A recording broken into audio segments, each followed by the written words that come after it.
ধানবাদে আজকে আমাদের প্রথম লোকেশন, যাকে বলা যায় সুন্দর একটা ওয়াটারফল।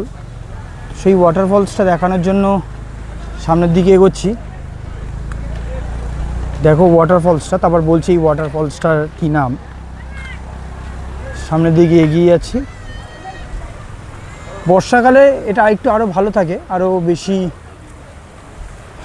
জল আরও থাকবে, কিন্তু এখন একটু কম তুলনামূলক, বাট খারাপ না আর কি।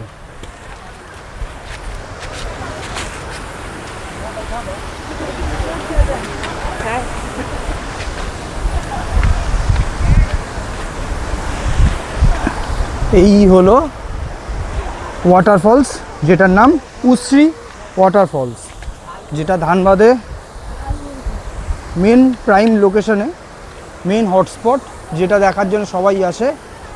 সেই লোকেশনে এখন আমরা চলে এসেছি, তোমাদের সাথেও শেয়ার করছি। দেখো দেখো কেমন লাগছে এবার শুধু বলো।